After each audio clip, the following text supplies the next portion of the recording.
clinically oriented. Thank you for somebody remembering to do that.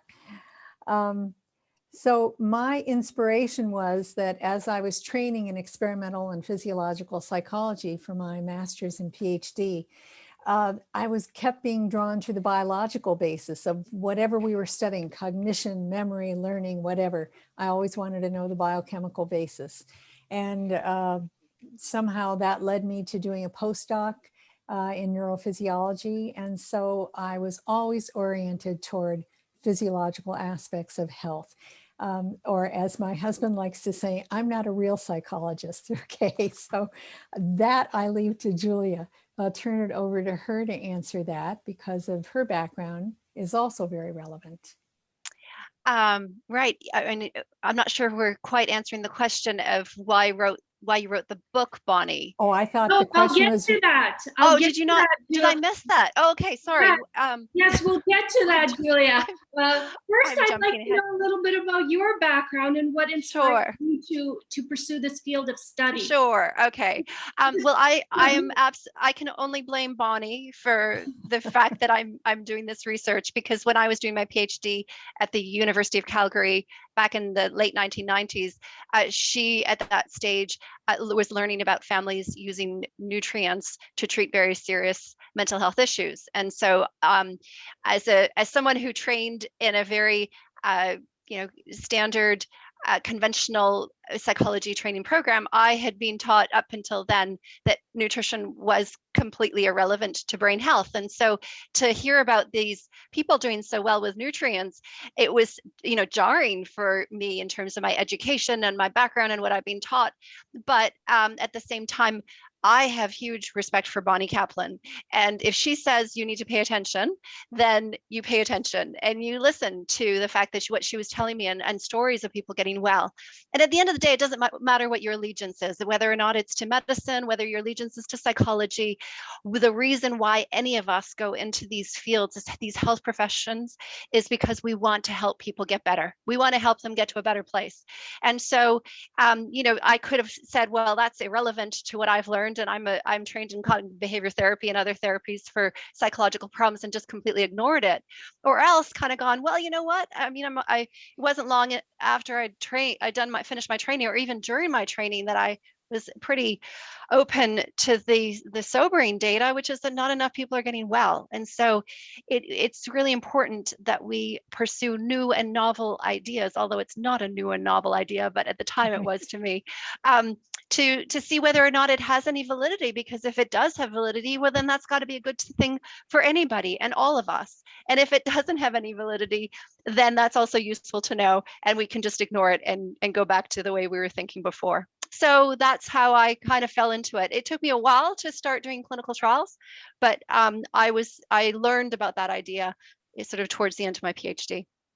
Right, and so you wanted people to get better, and some of the best ways to do that, to reach as many people as possible, is to write a book.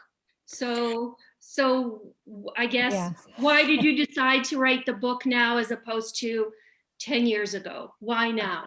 Yeah, that was the other part of the question that's kind of interesting. So I always said for years and years, people would say, Bonnie, you should write a book. You should write a book, not just because of your data, but you have a different perspective on things, and nothing is working. Our prevalence of mental disorders is unbelievable. The World Health Organization says that lifetime prevalence is now 50%. One of two of us will have some very serious mental challenge at some point in our life. That's insane in itself. So I kept saying, I can't write a book. I'm an empirical scientist. But then I retired in 2016. I was no longer running studies. And I just thought maybe the time had come. And partly it was frustration, Irena, because I knew how much research was emanating from all over the world, showing not just correlation, but causation. That how we eat today, and especially our children and our teens, how we eat today predicts our risk, our vulnerability to mental health problems a few years down the road.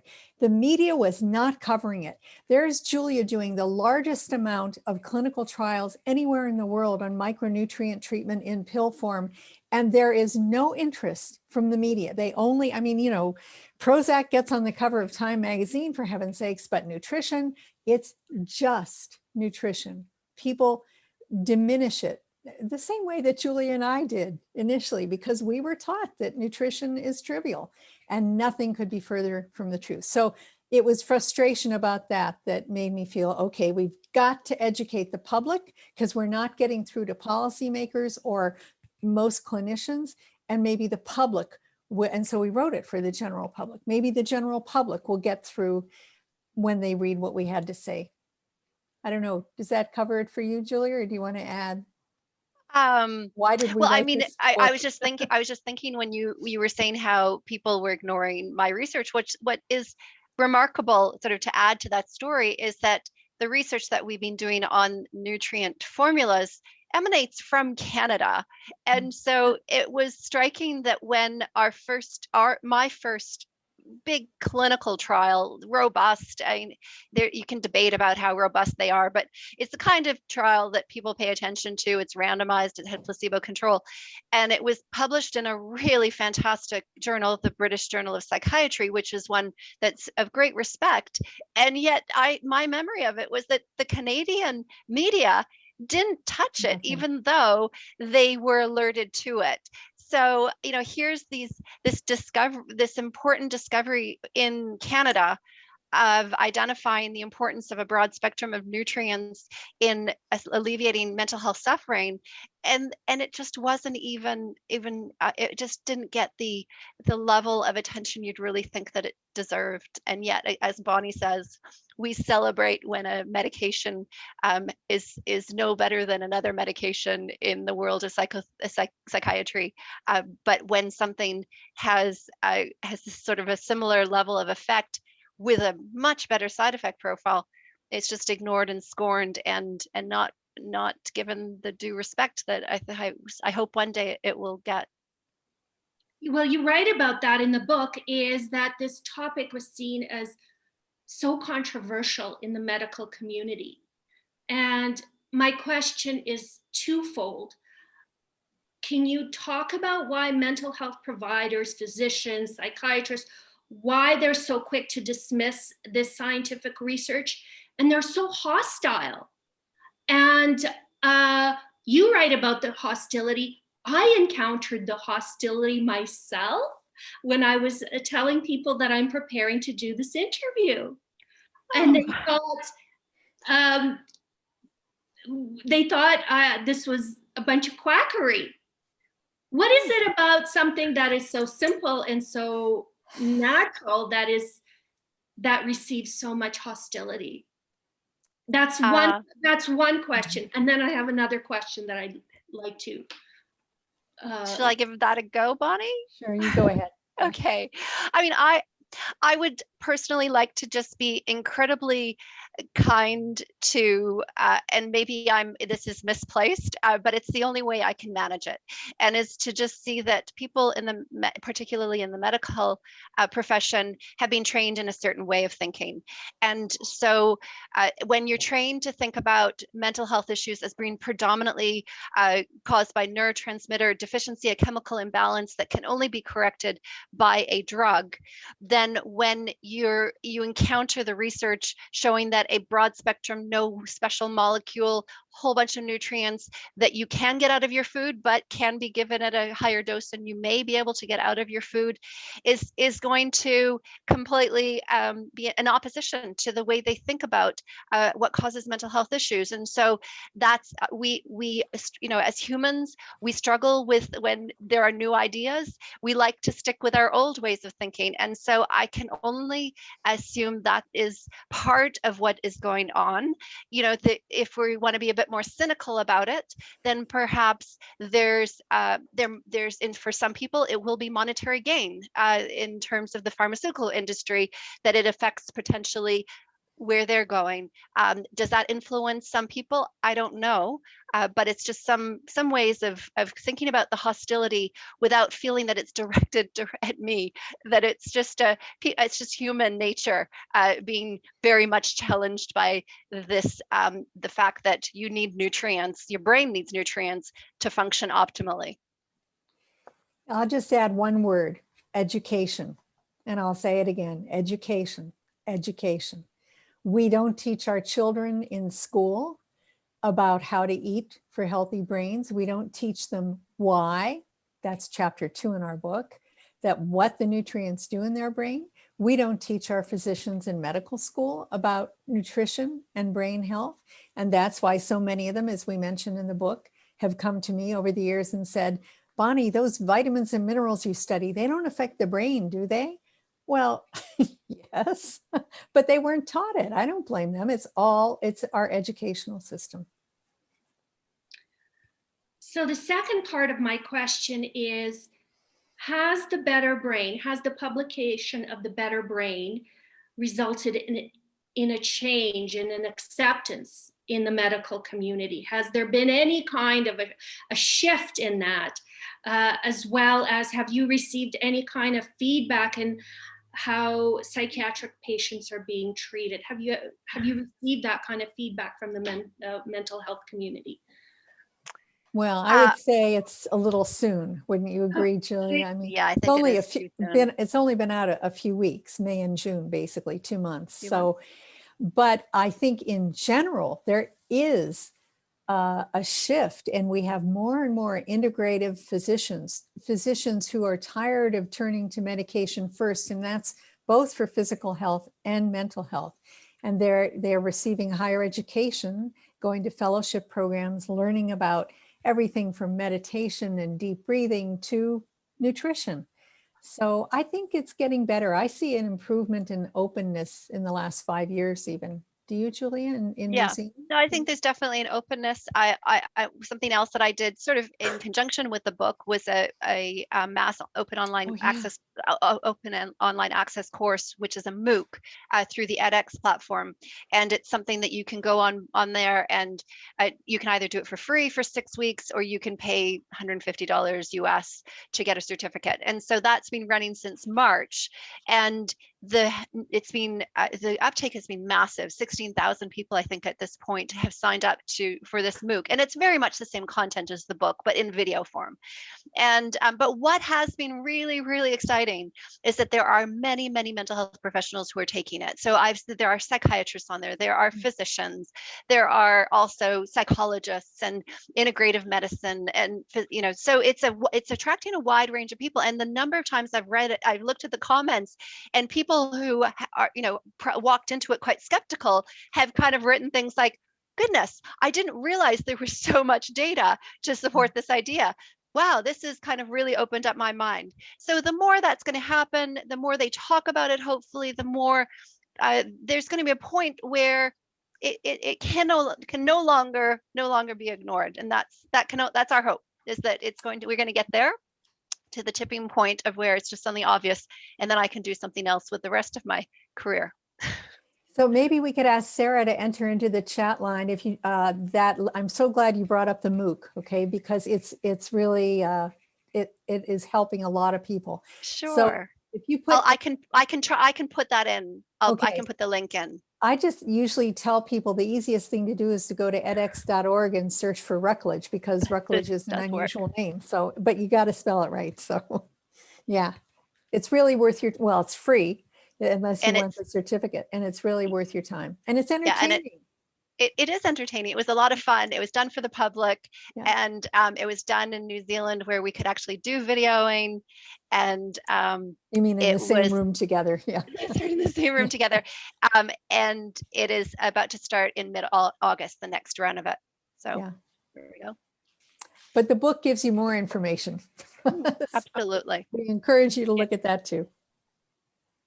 I'd like to talk about the science behind your work, and that you write that it is likely that many mental health problems might emerge because our brains are not getting the nutrients they need. I'll you give a talk about the evidence behind that claim? Sure, I'll give you a little overview of the kinds of research, but then I'd like Julia to fill in on some details because she's the more active researcher, obviously now. But in the book, we make it pretty interesting, I think. We have a lot of stories and anecdotes, but we do cover the science, and we cover 4 different kinds of science. This is how I usually think about it. One is correlational. There is so much correlational data showing that how we eat is correlated with how we feel, no matter whether you have a diagnosis or not. It's a phenomenal amount. We should stop doing correlational studies, I always say, because it's a waste of money now. But then the second category is really very interesting. And I alluded to it before, Irena, and that is it's been shown in both children and in adults, in a very important study in Canada, another important one in Spain, a really important one on suicide in Japan, that based on how people are eating, you can predict the risk for their developing mood and anxiety problems a few years later. And I mean, when you look at the one that was done in Canada, it's breaking your heart, because what are we doing to our children? Maybe they're enjoying the way we're feeding them now, but what's going to happen later? And you're really increasing the risk. For the Japanese one, the risk was cut by 50% in those who ate a whole foods diet. So these are very powerful studies. The third kind of study, there are only a few of them, but they all show that when people are taught to eat a better diet, that they have a change and improvement in their mental health. And the fourth category is, over to Julia, it's on what most people would call supplementation. Sure. And this is Yeah. where we have a lot of control. Yeah. Yeah. So I just want to also add, because I think one way to think about your question is also to think about what happens in utero and the pregnancy studies that have also been done. And that there's research that shows when mom is eating a more whole food diet, that reduces the risk that her child is going to have internalizing and externalizing problems, which is, those are words that are used to describe things like anxiety or oppositional defiant problems, etc.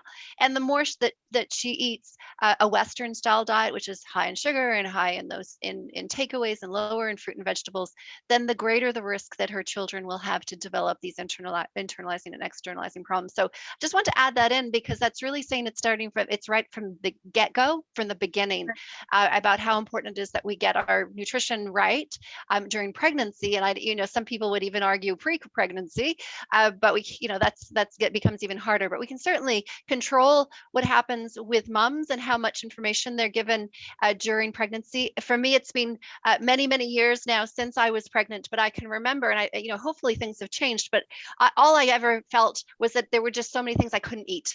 And it was all about how you couldn't eat this, and you couldn't eat, have lettuce because it probably wasn't properly washed, and you couldn't have fish because it probably contained mercury, and you couldn't eat the fish anyway because it was raw, or it was just an endless list of things you couldn't eat, that you felt so confined. And really the message could have been was, think about all of these amazing array of foods that you can eat during pregnancy: the nuts, the legumes, the beans, the lentils, the fresh fruit and vegetables, peel, maybe you have to think about it whether or not it's peeled or not, but to really focus on the things that I could have eaten, rather just on this just terrifying moms into what they can't eat.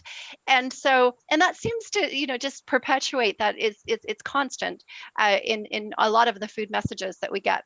So then answering, going, yeah. It's interesting you say that, Julia, because I remember the story when my mother was pregnant with me. She would always say, when I was pregnant with you, I would always eat the most healthy foods. Right. Yes. And this that's is something, that's great. And I'm over 50. So this is we're talking about a woman who was pregnant in the late 1960s. Yes. Where the diet was different. Yeah, exactly. That wisdom was known back then. Yeah. So definitely it was known. Yeah. So, but what my kids were, it was the early part of the century, and it just seemed like it was a different message at that point. Hopefully things will change. But then going to the fourth thing that Bonnie was referring to, the fourth type of data or experimental design that can give us a really good clue about whether nutrients are relevant to the brain, is by simply studying them in pill form. So it's a proof. When you do it this way, it's proof of principle. It's proving a point, which is that nutrients must be relevant to brain health, or else we wouldn't show superiority of nutrients over a placebo. So it really nails it home, is that, yeah, we've got the dietary studies that Bonnie talked about where they manipulate diet, but in those studies, the challenge is that those people know they're getting put into a diet where they're encouraging them to eat, healthy, healthier fats or fish or fruits and vegetables, et cetera. They know it.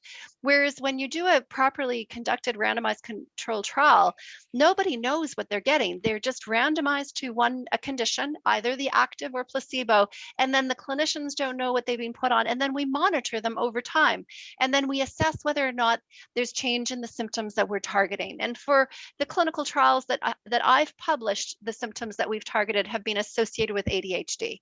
But it doesn't mean that that's the only research, but that's some of the most robust data that I've got from my lab. And so that showed that the nutrients seem to have a beneficial effect in some, but not all, symptoms associated with ADHD. One thing that we don't see as much of an effect on is, say, for example, hyperactivity. But if you're improving a child's emotional dysregulation, that is their anger, their hostility, just being sort of always irritable, being hyperactive becomes no longer such a challenging thing for the parents when those other symptoms have really dissipated. So they can still be active, but there's some of the associated symptoms do definitely seem to improve. So I just wanted to say that there's not always the same effects, for example, as you may see with Ritalin, where you definitely see a lessening of that overall energy. So that gives us a bit more of that confidence, but not just from my lab. You need replication. And so there's studies that have been done in the US on where, for example, they've done similar types of trials with this broad spectrum of nutrients, no special nutrient. It's the full array of about 30 nutrients micronutrients that our brain needs to function. And they see similar things, which is benefits for the behavior associated with autism. Then there's studies on stress. There's studies on aggression in prisoners. So you start to build this picture that it's not the idea of giving nutrients is not specific to a disorder. It's like a metabolic tune-up. It's tuning up. It's like getting a really good repair of the whole brain, and in so doing, you end up with beneficial effects being observed across all mental function. So I'd like to bring it down to very simple terms. Okay. You talk about, in the book, you talk about micronutrients and macronutrients. So what is the difference? Yeah. The brain hungers for micronutrients. Yeah, thanks. We try not to use much jargon, but people do have to learn this one distinction to understand what we're talking about. So macronutrients, everybody knows what they are. When you pick up a piece of like a packaged food, you'll see protein, carbohydrates, fats, for example. Those are categories, they're macronutrients. And usually in that processed food, there isn't a lot of protein, but that's okay. Most of us in Western society, we get enough protein elsewhere. The fats tend to be not very good fats, they're saturated fats. And the carbs tend to be refined, not so good carbs. But anyway, you're getting macronutrients. But Julie referred to the families in Southern Alberta that generated this idea for a broad spectrum micronutrient formula.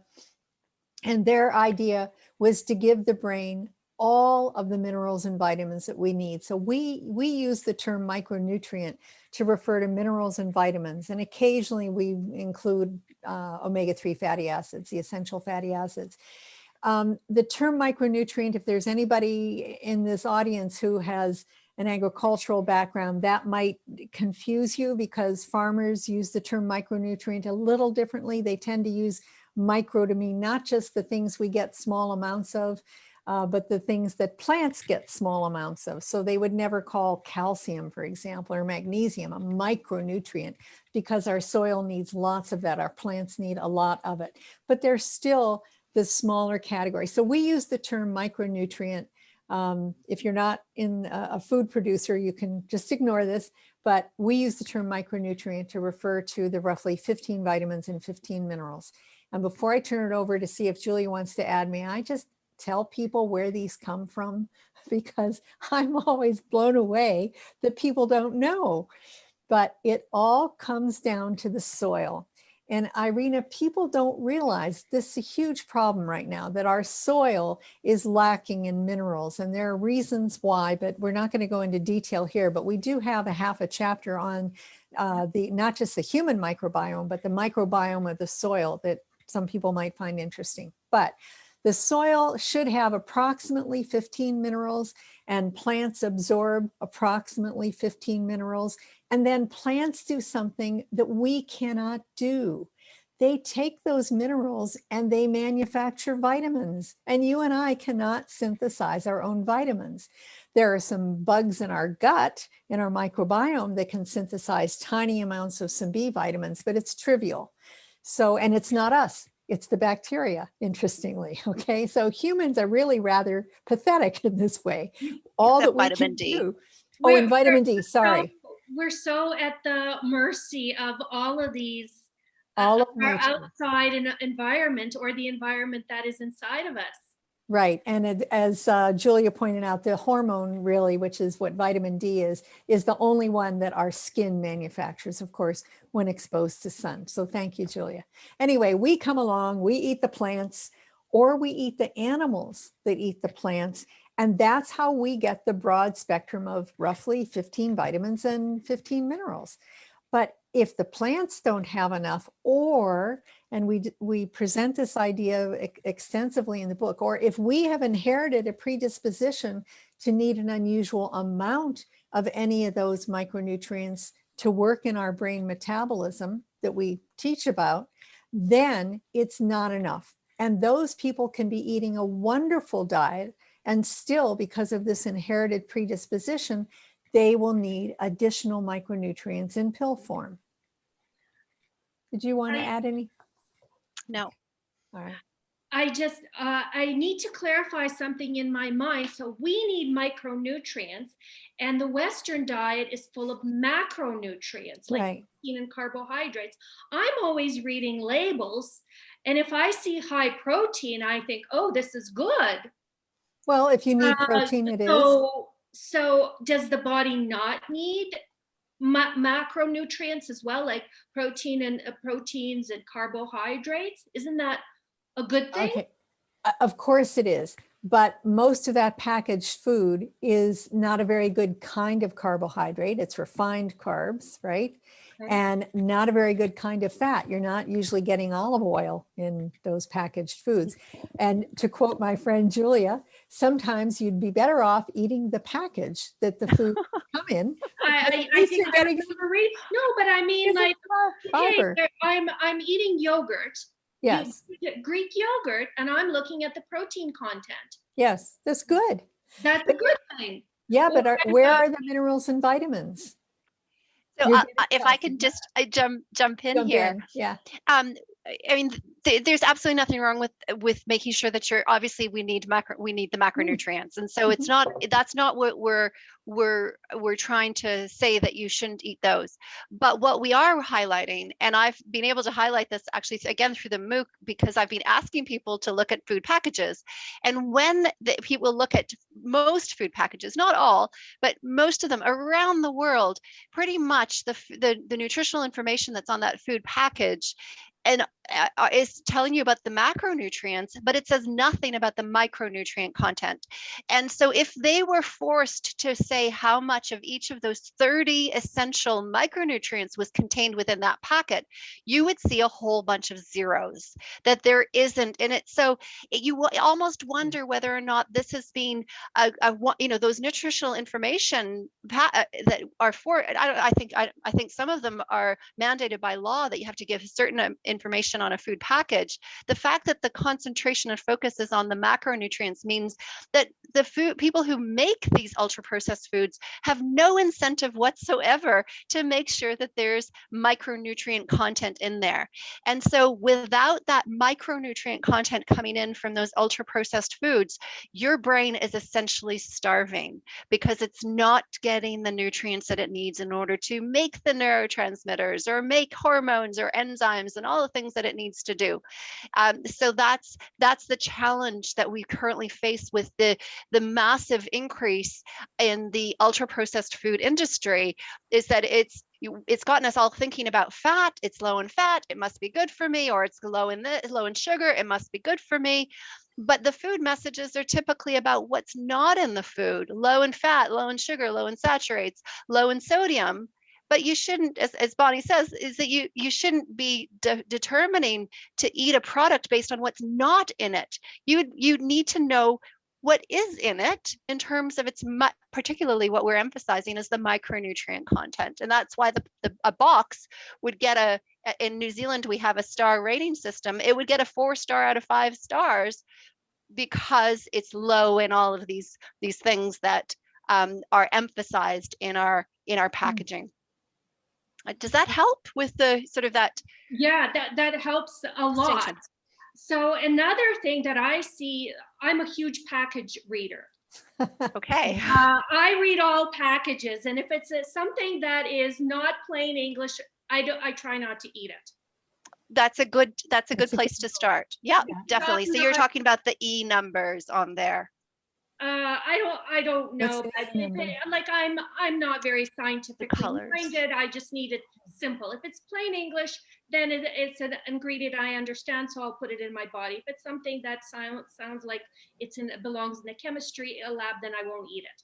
That's basically my thing. So another thing that you cover that I found so fascinating is you talk about omega-6 fatty acids and omega-3, and that the Western diet is very, that you need to have the right ratio, the 1-to-1 ratio or the 2-to-1 ratio of omega-6 fatty acid to omega-3, and that the Western diet, we're consuming excessive amounts of omega-6 fatty acids, which have been linked to cardiovascular disease, excessive inflammation, and even some forms of cancer.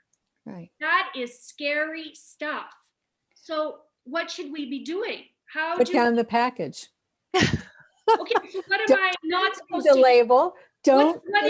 What is omega-6 fatty acid? Like how do I stay away from it? So you're more likely, I mean, packaging for some things is essential. Like you can't buy frozen peas without it being in a package. Right. So we can't just say, a simple solution would be, well, just don't buy things in packages, because that's not going to solve it, because there are things like nuts that are in packages and, all of that. But the more we can understand what is real food, the less you need to depend on that nutritional information that's on the back of the package. So the more you're thinking about buying something that is, the fruits and vegetables often don't come in packages, although sometimes they do, and then they have to put the nutritional information on them. I was eating olives this week, which are a fantastic part of the Mediterranean diet, and it had a label on there and it said it was 2.5 stars, and I'm like, what the? 2.5 stars. This is a real food. It shouldn't. Of course it's good for me. And that it got less than what Kellogg's cornflakes would get as a star rating. That's how crazy the star ratings are when olive oil or your real yogurts get lower ratings in their sort of overall. What is omega-6? Am I not supposed to eat a burger and fries, or like what? So the omega-6s are going to be more likely to be found in your packaged foods. Okay. You're going to more likely see that. So if you're going for your nuts and you're going for your fish, then you're more likely to get your omega-3 fatty acids. I don't know if you want to add to that, Bonnie, but that's sort of my thinking of how you can more easily avoid just the way that your food choices will inevitably lead to you consuming more omega-3s. Yeah, you're not going to see omega-6 on the packages over here anyway. I don't know about, obviously there's a difference with New Zealand. You use that term of E code or something. We don't have that here. Oh no, they're just numbers. They definitely, I'm pretty sure they are a universal. I think we must call it something like red dye number 2. It would say that. It wouldn't anyway. Okay. Oh. Anyway, a little bit. I eat red dye number 2. So I want to move along here. Just yes, the time's going. Just very quickly, you don't cover brain cancer in the book. No. Why is that? because we're not oncologists. We're Oh. talking about brain health in terms of mental function, cognitive function, dementia, etc. But we wouldn't go into cancer. Okay. But it's a good question. Yeah. Yeah, but we're just not experts. So you're not, okay, you're not. So just quickly talking about the intestinal microbiome. I want this to be kind of the last science question before I move on to nutrition. You mean like practical nutrition? Yeah. Practical nutrition. Yes. Yeah. Okay. So Julia has some interesting data on that. So I'll defer to her on the microbiome. I know you could, where do I start? We could spend the rest of the time on this one, but I'll try to keep it simple. The microbiome, we often think about it within the context of probiotics and prebiotics, although that's not exclusive, but sometimes people are thinking about the microbiome and how to feed the bacteria that's in our gut. And the best way to feed our bacteria is by ensuring that we consume a lot of prebiotics, and prebiotics are things like your beans, your lentils, your asparagus, onions, your garlic, your leeks and beets. Those are examples of prebiotics. It's what the bacteria need for helping them do what they do. So that's those are in terms of the research that's being done on the prebiotics and mental health, it's too early. And I think it would be actually, if you think about it, it'd be actually quite kind of hard to do, because you'd need to get people, you can't just exclusively have people eat prebiotics. That wouldn't make any sense whatsoever. So they are difficult studies to do, but maybe increasing their prebiotic consumption and seeing whether or not that has an effect on mental health.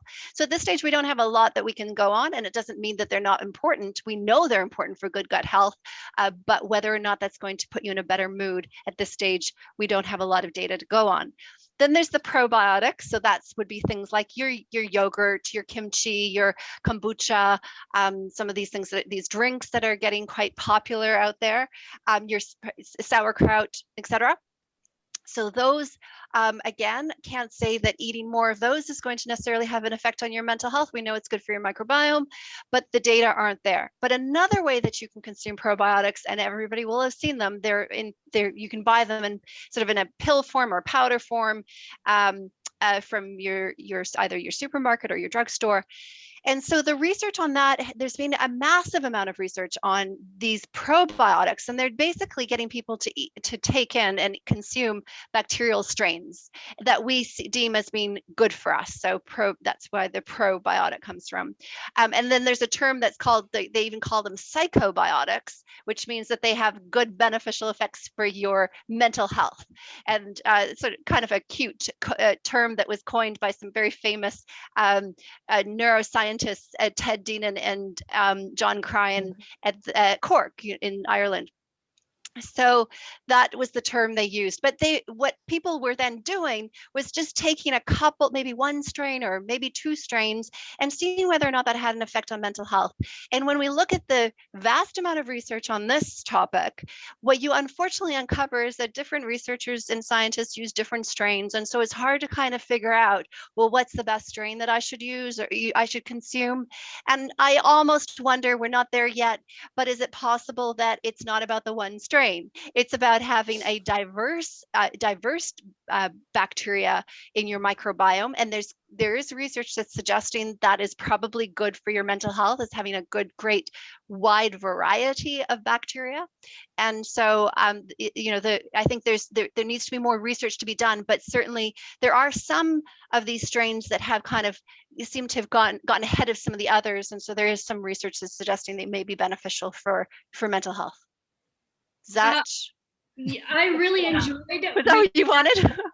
I really enjoyed reading that part of the book, because my great-grandfather had a yogurt producing farm in Soviet Georgia about over 100 years ago. Wow. So my family were great believers in the importance of yogurt. Yes. And definitely good for your microbiome. And, yes, and being a person from the former Soviet Union, we were taught to believe that people in Georgia, they lived a long life because they ate yogurt and very healthy food. And you write about that, so it was wonderful to read. But it was plain yogurt, not the sugared stuff that people are Exactly. buying now. Which, Exactly. yeah, kefir, somebody just commented. Yes, right. Yes. Kefir. That's what we Kefir, sorry. kefir in Russian. Yeah. And that kind of leads me into the third part of our interview. You dedicate an entire section on how to feed your brain, and you talk about real food, the importance of real food. I know when I'm eating well, if I'm eating healthy, I had a fabulous big salad today. I felt so good. Mm. And so, what is real food? In plain, real food sounds like plain English, but what is real food? Define it for me. Well, it's interesting because it's not a black and white situation, right? On one end of a continuum, we have real whole food. It's grown. You pick your cucumber and you eat your cucumber. At the far end, that was probably a bad example because I can't think of a cucumber flavored snack. Let's say apples. You pick your apple and you eat a real apple. The far other end of the continuum, you have apple flavored something or other with all kinds of chemicals and sugar and salt and whatever. So that's ultra processed. But in between, there are some foods which might be quite okay. For example, applesauce, which might not have any added sugar, might just have a kind of a calcium sort of preservative because it's in a jar and it's not frozen. Or you might have peas, which are frozen peas. And those minimally processed foods have really helped diversify our diet since World War II. And we're able to eat things out of season, and people who are not growing their own food can get more of that kind of thing. So it's not that, we don't want to say that processing is absolutely wrong, but we should be increasing as much as possible the unprocessed, and especially fruits and vegetables, because as Julia said, these are the prebiotics. I mean, we should have a sign in every produce department, get your prebiotics here, because that's where they are. Did that answer your question? Yes, yes. Eat real food. Eat real food. And Michael Pollan followed that by saying, Mostly plants and Not not too too much. I try to count 6 to 8 pieces of fruits and vegetables a day minimum. Good. That's one thing that I try to do. But Good. That's why we have a chapter on recipes in there that include things like my whole foods, my whole vegetable, raw vegetable snacks, and Julia's lunches and so forth. yes, I just want to kind of get back to treating mental health with real food, with a good diet, with basic eating. One of the things that people who suffer from mental health challenges, one of the things is that sometimes they resist care, or they resist treatment. And it could be even something for as simple as eating a better diet. Have you encountered that in your practice, in your research, patients resisting self-care through better diet? And how would you recommend that medical practitioners deal with such situations? So resist, I guess I'd be thinking, is it possible that they simply either don't have the skills, or they are in such a state of unwellness that the idea of learning to cook is too overwhelming? I don't know if that's kind of what you're getting at with the word resisting. Is that what you're thinking of? Sometimes they can be very stubborn. Okay, all right, that could happen too. But they have an overt sense of reality. Yeah, that's. I mean, if you've grown up thinking that these foods are what you're supposed to eat, then it can be quite jarring to come across people who are going to say that you need to change your diet, and they might just be quite, probably see that as being perhaps not a pretty trivial change to make when they have serious mental health issues, because they think I should have known that, if it was that simple, I would have done it by now. Or my doctor would have told me. Or controlling, you're trying to control me, Yeah. or let me enjoy my burger. Let me enjoy what I want to eat, let me live my life in peace, and let me try omega-6. Sure. I mean, I suppose in those instances, those people tend to probably not come to see me, because when they come to me, they've gotten over that hurdle of recognizing that nutrition is probably important, and so they're probably a bit more open to that idea. But I think maybe what you're referring to is somebody, if they were to go see their GP and the GP suggests actually what you should do is to do an overhaul of your diet as the first point of call, then I can imagine for some people that would be quite hard thing to hear, for lots of different reasons. And so I suppose you could just set it up as an experiment, as a first way to go is, well, you know what, maybe it isn't something that would work for you, but how about we see whether or not we can make some changes in that direction, that and determine whether or not it really isn't going to have an effect on your mental health or not, or sharing some of the knowledge that we do have about good eating and good mental health. I suppose that's other ways you might be able to approach that. I'm trying to think what else. I mean, sometimes people think that they simply can't change their diet because it's going to be too expensive.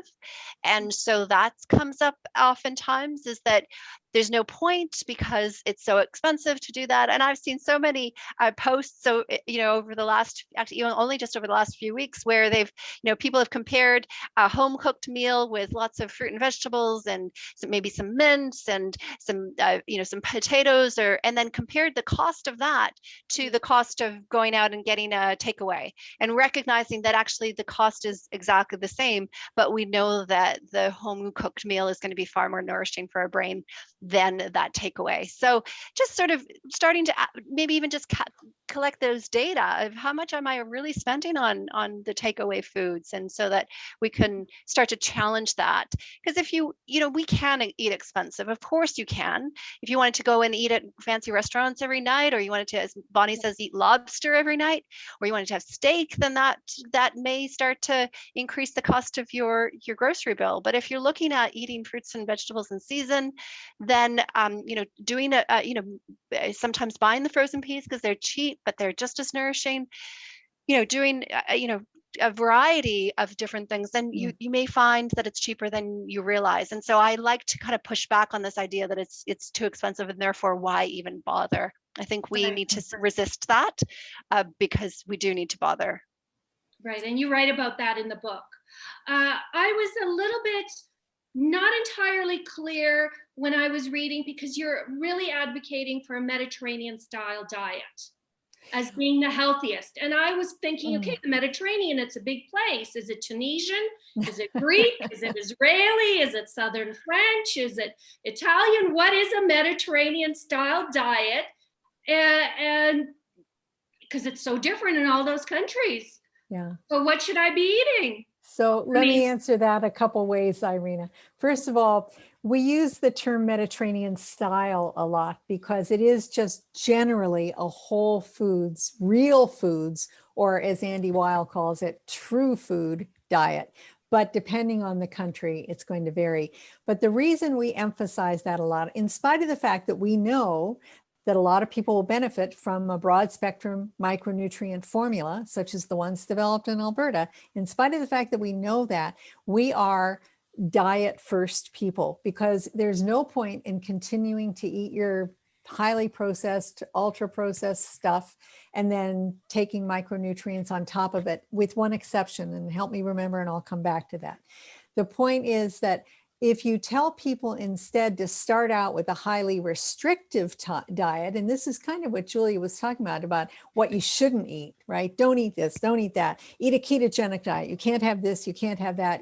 Have a gluten-free, casein-free diet. You can't have dairy, you can't have, some of those diets help individual people. I mean, there are people who are exquisitely sensitive to gluten, for example. Not as many people are eating a gluten-free diet. But anyway, there are people who benefit from those. But if people in general start out with a highly restrictive diet, a large number of them are going to fail because they're hard to follow. And so we recommend as step one, and we're very clear in the book, this is step one. Start by eating a whole foods Mediterranean style diet, whatever country you want, Irena, but make it be true food, not ultra processed stuff. And then from there, once you have really adjusted yourself to that, you might want to try a gluten-free diet for a week or two. You might want to try a casein-free. What are some of the others we talk about, Julia? Vegan, vegetarian. Vegan, all those. You might want to try all of those for a week or two at a time and see if you feel better. But start by getting rid of the chemicals and eating a true foods diet. Right. Does that help? And we say that with great confidence because the data are clear from population studies in Canada and in the US that half of the calories that the North Americans are consuming are coming from ultra processed food. And so that seems like the most obvious place to start is to start by cleaning up the population's diet. I think that often the people that we see have often done that because their nutrition's on their radar. And so they're not necessarily those people who are captured in those studies, but we do really want to think about from a population level, if we could reduce the amount of ultra processed food that the population was eating, then that should have a positive effect on the mental health of our communities. Right. Right. And that's a lovely and way to conclude the interview portion. We're just at 8 o'clock, and I saw so many comments and chats coming in on the chat line, and I'd like to try to go through perhaps some of them. I see a question. I see a question here from, and I'm sorry if I missed some of you, but I have one that is jumping out at me from Gina Rothstein. In a recent publication of The Walrus, the journalist pointed out that mental health medical research is rarely shared between institutions. Data is not open or accessible. Given your experience and the drive from the WHO to recognize mental health issues as an epidemic, especially in light of COVID, do you see this as a lack of desire to share information around mental health research changing? And someone else is writing, Sarah is writing, great question. So do you want to answer that? Try answering that? Yeah, I personally, maybe because those of us who are interested in the relationship between nutrition and mental health around the world, we're a pretty small group of people. We tend to know each other. So there's a lot of sharing. And so I'm aware of this issue, and I'm aware of institutional attempts to make more raw data available in an open manner so that other people can analyze it, et cetera. And that's being done like on one of the projects that I started right now, the Alberta Pregnancy and Outcomes in Nutrition, the APRN project. But it's not a big issue for us that I know of. And Julia, judging from the puzzled look on your face, I think you're probably feeling similarly. We share and work together a lot. Yeah, so we might, I wonder if we are misunderstanding Gina's question. Oh, I'm not looking at it. I was listening to Irene. Yeah, no, I found it. Yeah. There is a question from Jack Ross. I was struck by the health professionals and traditional health people in South Korea who treat illness with specific food/herbal modalities, including specialty restaurants set up for specific disease, illnesses, conditions. So amazing in their effects. South Koreans are well known for being very interested in nutrition and natural things. It's very much part of their culture, but that's very interesting. I hadn't heard about having restaurants that are organized around disorders. That is very interesting. Yeah. Here is a question from Nima Marita. How can I know that the pills supplements are from the good source that the plants use are from good quality soil? So maybe we'll probably both have something to say about this. Neither one of us is a natural health product manufacturer, but we have worked with more than one. And we keep arm's length away because we don't respect the way the pharmaceutical company has taken over and employed the physicians who are doing drug studies.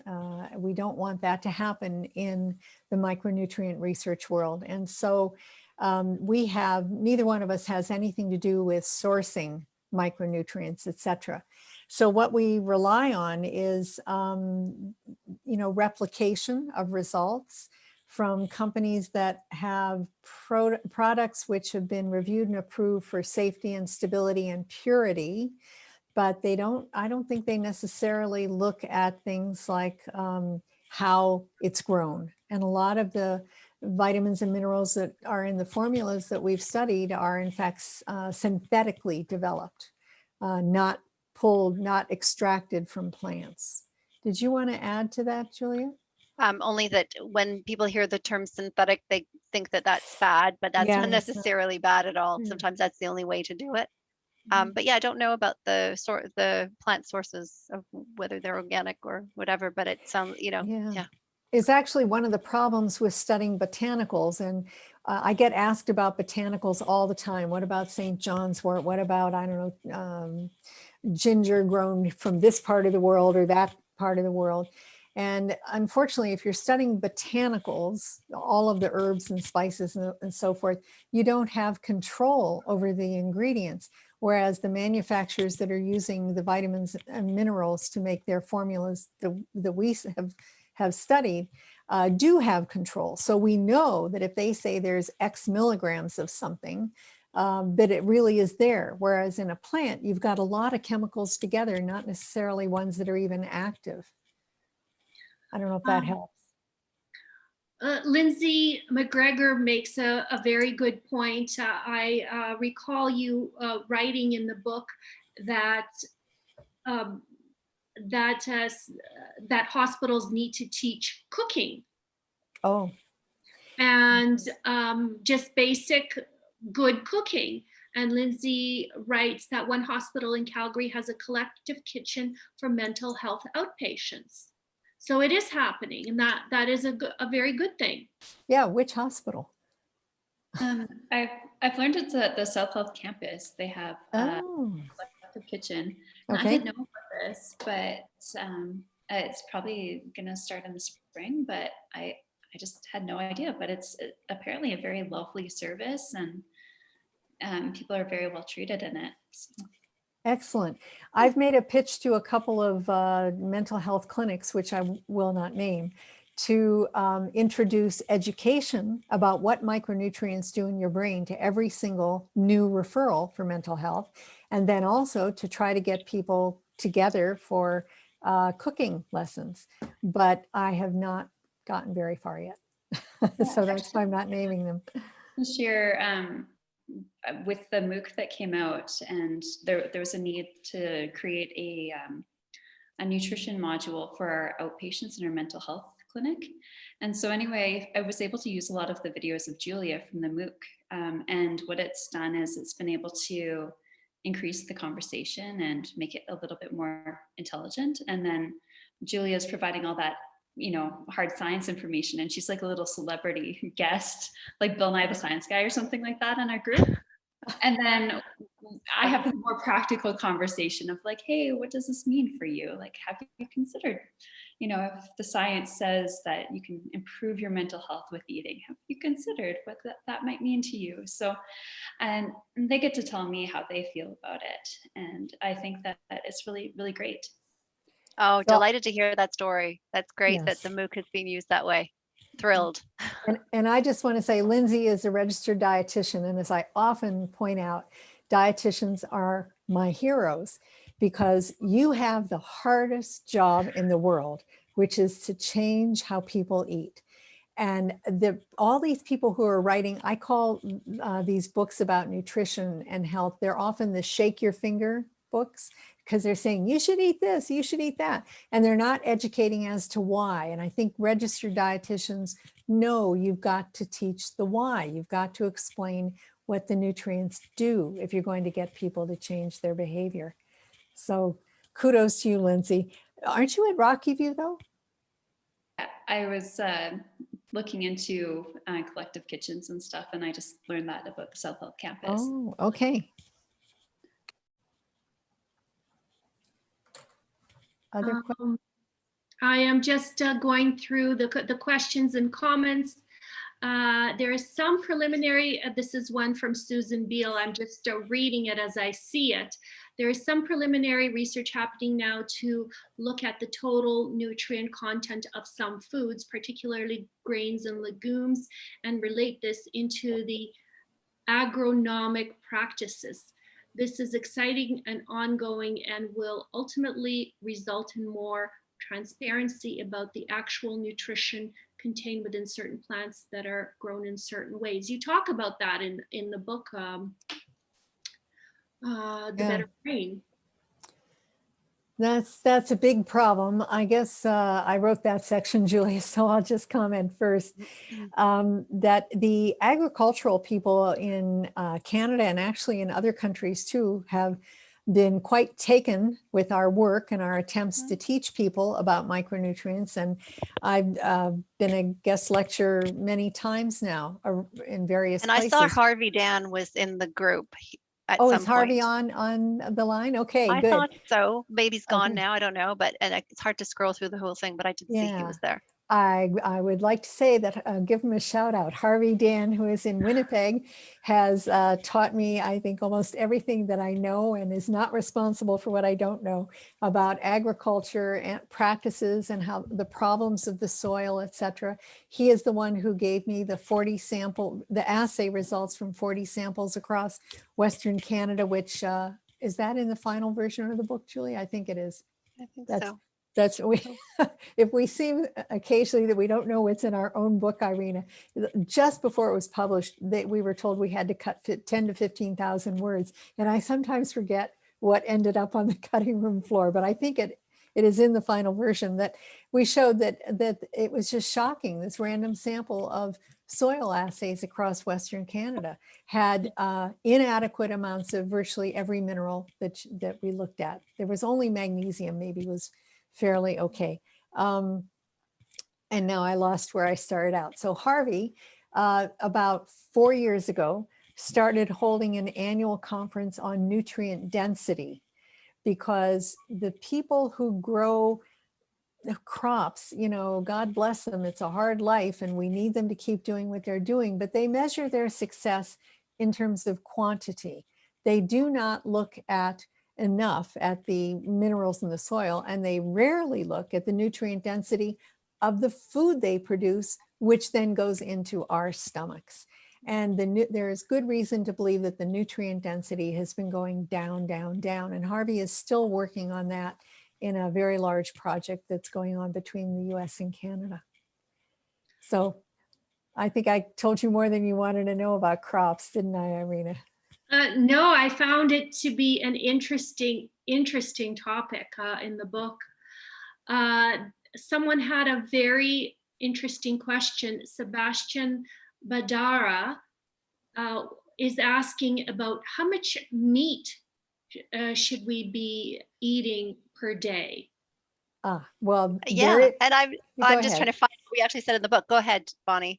Oh, the number of milligrams? Well, it depends on if you're male, female, child, adult, etc., how much protein you should get. The fact is there's no requirement, Sebastian, for the amount of meat that you eat, because a lot of people don't eat any meat, right? They might be pescatarians and be getting their protein from fish or eggs or whatever. And the number of milligrams of protein, did you find? No, we said it in servings in the book. It was 3 to 4 servings per week of lean red meat was part of the Mediterranean diet. Right. So that recommendation came based on the SMILES trial and the replication since then, that was the recommendation that they were giving the people who were struggling with depression and trying to get them to eat certain, servings of foods. And so that was the recommendation around meat. Fish was at least 2 servings per week. And then there's, all the servings of the fruits and the vegetables and the number of eggs recommended that you should be consuming. So that's in the book around that. But of course, as Bonnie's saying, that not all people obviously are going to eat meat. But that was a little bit of meat. The research shows, and we're just the messengers here, is that a little bit of meat does seem to be good for people who are struggling with mental health issues. And that may very well be because of some of the nutrients that are more bioavailable in meat than in plant sources. And specifically, that would be your iron, your zinc, and your B12 that are just easier for you to get out of those sources. It's much more it's harder out of the vegetarian, vegan sources. So, but that doesn't mean everyone thrives on has to have meat. It just, some people are doing amazing on vegan or vegetarian, and that's fantastic. But then I've seen quite a few people over the last few years where they're vegan, vegetarian, and they're really, really struggling. And so that's when you need to kind of figure out, well, first of all, it might not be nutrition that's contributing to their mental health issues, but it may well be something that's contributing, that's just making it more difficult for their brain to function. And it may be that they have genetic differences. That may be relevant for the omega-3s, specifically, that some people can't convert ALA to DHA or EPA as easily as others, and the mental health benefits of the omega-3s seem to be more highly correlated with the EPA and DHA, which is just harder to get from a vegan plant-based source. The best place to get your EPA and DHA is from fish. Yeah. There's an important question that I really feel we need to answer, and I think it might be a good question for us to kind of wrap things up on. And I didn't have a chance to cover it in my questions or in my comments, but one of the things I think it's an important takeaway. And this question it's by Christy Mayer. I'm not sure if I'm pronouncing the last name correctly. And you write that you really should not be getting off if you have significant mental health challenges. You shouldn't be getting off your medications, and that you should be working with your psychiatric team. And so this question is, with so many people currently taking meds for mental health, what are your recommendations to navigate and transition to a micronutrient approach? If our medical system is geared toward a pharmaceutical solution, where is the best place to start this journey?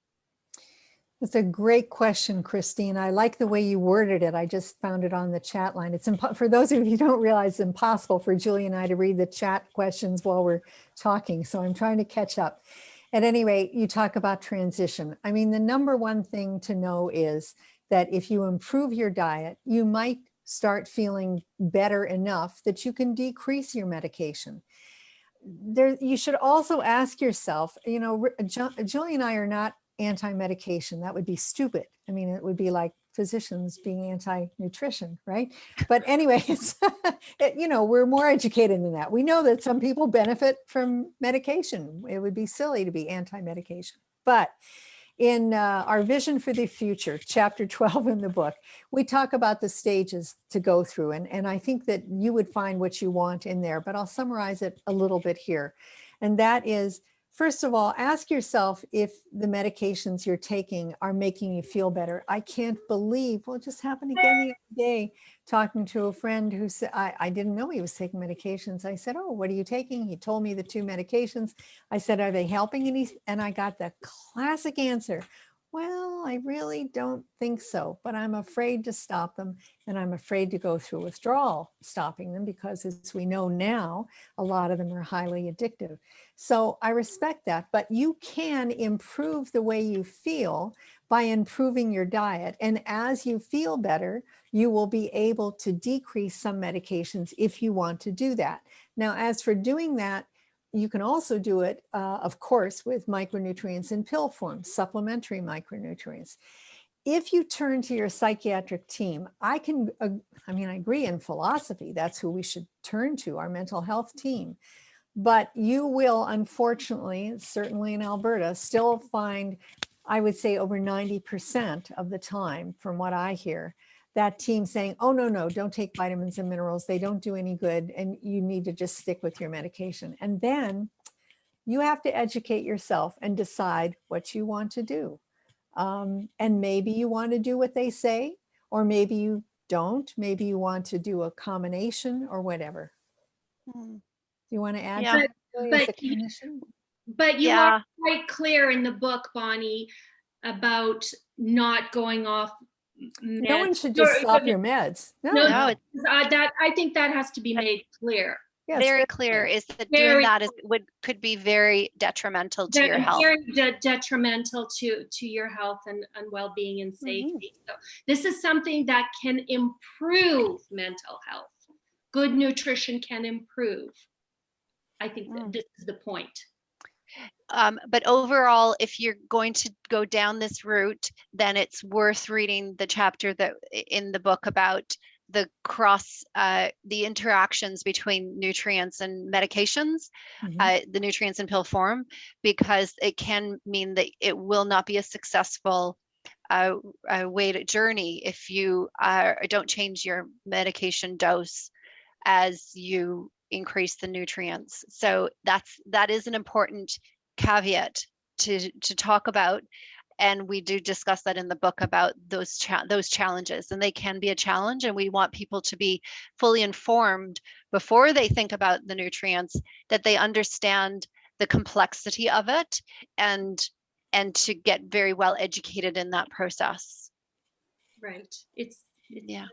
It's not, because it's not easy, and it's as Bonnie alluded to, and for me it's heartbreaking to get, and I've had thousands, and I know Bonnie will have had the same, thousands and thousands of messages over the years from people who are not well on medication. Yes, there are people who are well and they don't contact us. Yeah. We hear about the ones who are not well, but they are on multiple medications, and they've been told this is their life for the, this is it for the rest of their life. You must stay on these medications that aren't making you feel very well. And so you do have to wonder why the prescribers aren't kind of pausing and going, is this as good as we can do? Like, seriously? If, as I like to say to people, if this was the treatment we had for a broken leg, and only, at best 50% are going to get better from their broken leg, hopefully all of us would be a bit grumpy about those statistics. But with mental health, it seems to be, we seem to accept that being on medications and being unwell is an acceptable way. And I think one of the things we'd like to change is that perception that it doesn't have to be that way. To be well means to be well. It means to be, your symptoms aren't impairing you anymore. And we've seen so many people do well, and that is be well and have happy lives and productive lives with nutrition, that we want everyone to have that opportunity to know that that's a way that may be helpful for them. I can't add to that. Beautifully said, Julia.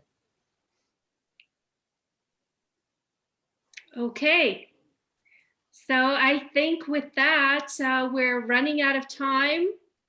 Thank you, Doctors Bonnie Kaplan, Dr. Julia Rucklidge. This was an incredibly engaging, informative, very fun discussion, and I enjoyed it very much, and I hope that our guests enjoyed it too, and found it. Well, I could still see that we have lots of people still on the chat. They're dropping off, but no, there's most people stay till the end. They're staying till the end. So Bonnie, was there something you wanted to add? Well, I'm skimming through here and I see some questions and comments and people I know who are here, but one has to do with teaching children in schools.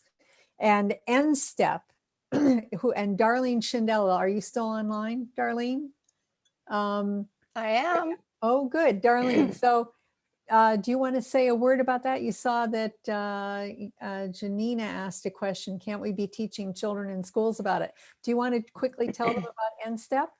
Yes, absolutely. And my teammate from BC, Wendy Lee, is here, and Therese, who's in Calgary, is also here. So we are great supporters of Julia and Bonnie's research, because Again, we're talking here about preventing, how we can prevent, nutrition should be something that we're doing to prevent disease, to promote health. Yes. And we, rather than treating, like we're always looking at things from an illness perspective, and that's because that's the way our healthcare system is kind of geared towards illness. That's going to be changing in the coming years. So for all of us that are healthcare professionals, we will begin to see a change. And the pandemic has led us to that. But we've got to be thinking about learning to cook and prepare food and know about the value of eating healthy, nutritious food is going to keep kids healthy, is going to accentuate their success in life. And we have a lot of issues that we have to deal with that have to do with the social determinants of health, because we know that there are people that are food insecure. So we need to be working from all those perspectives. But we already know that if we were teaching children in school how to prepare food and what healthy food is, it's the same as learning to read and write. That's how important children learning about nutrition is for our kids to be healthy for tomorrow. And let's toot NSTEP's horn here. Yeah. NSTEP is doing this. Yes, absolutely. And NSTEP was started by a Calgary teacher back in 2002. She was teaching grade science and nutrition in grade 9. And that was when the World Health Organization said for the first time, the children of today will not outlive their parents due to preventable nutritional diseases. And she was just inspired by that and decided that she was going to start this not-for-profit organization so that we could teach teachers how to teach healthy eating and active living in school, in their curriculum, at whatever grade level they're teaching. So it doesn't have to be something outside of what they do. And now Darlene, sorry, but mindful of time, could you give them the website so they can read about what NSTEP is doing? Absolutely. I'll put it in the chat. Okay. I didn't mean you had to shut up. I just wanted to make No, sure no, the website before they went away. Yeah. Thank you, Darlene. And I think I feel like I need to wrap things up. It's almost 8:30 this evening. Again, thank you, Dr. Bonnie Kaplan, Dr. Julia Rucklidge. This was an incredible conversation. Congratulations on the publication of your book, The Better Brain. All of you here, I hope you will reach out to Owl's Nest Books and buy a copy. I enjoyed reading this book very much, even though I'm not a scientist. I found it incredibly informative and very helpful. I would also like to thank Sarah Johnson with Owl's Nest Books and Owl's Nest Books. They are an amazing bookstore in Britannia, in Calgary. They are so well connected to the community, so responsive, and it's because of them that we're able to do this warm and engaging event. So please go on Owl's Nest Books website, buy your copy of The Better Brain, and attend Owl's Nest Books other events. There's so many that they do. Now, did I say this interview was recorded and it will be available on Bonnie's website. It is bonniejkaplan.com. In 2 days. It's not going to be there tonight. Okay, in a couple of days it will be available because it was so scintillating and engaging. You want to hear it all over again. So with that, I guess I will turn it over to Sarah. I will say thank you very much and goodbye to all of you, and turn it over to Sarah to see if there's anything, if she wanted to make some last comments, if she's still here. I am still here. Well, you know how to follow that. Irena, thank you so much. What a wonderful interview. Your enthusiasm for the material, it just made it so engaging. Thank you so much for being with us tonight. Doctors Kaplan and Rucklidge, thank you so much. What a great conversation. And I mean, I've been dipping in and out of the chat, talking to people, and thank you to Darlene, and thank you to Lindsay and Gina and Jack, like for all your great questions. Like there's some really smart people here. And it's really exciting that we're all wanting to like open our minds to this and understand exactly how our diets are affecting our brains. So if you want to learn more, go to owlsnestbooks.com. You can pick up a copy of The Better Brain. And yes, we will have a recording of this meeting available in about a day's time. So thank you everyone for being here. Thank you to our authors. Thank you to our special guest interviewer. If you want to check out more Owl's Nest Books events, go to owlsnestbooks.com and the events page, and you can see everything we have coming up. We've got author events, book clubs, all that good stuff. So until then, please take care of yourselves and take care of each other, and have a wonderful evening. Thank you. Thank you, Sarah and Irena. Thank you Thanks. so much. Pleasure. Great to be able to do a book launch in Canada. Yeah. Great to have you coming in from New Zealand, from Christchurch, New Zealand. How fabulous. That's right. Well, good night, everybody. Good night. Bye. Congratulations on the book. Wonderful. Thank you.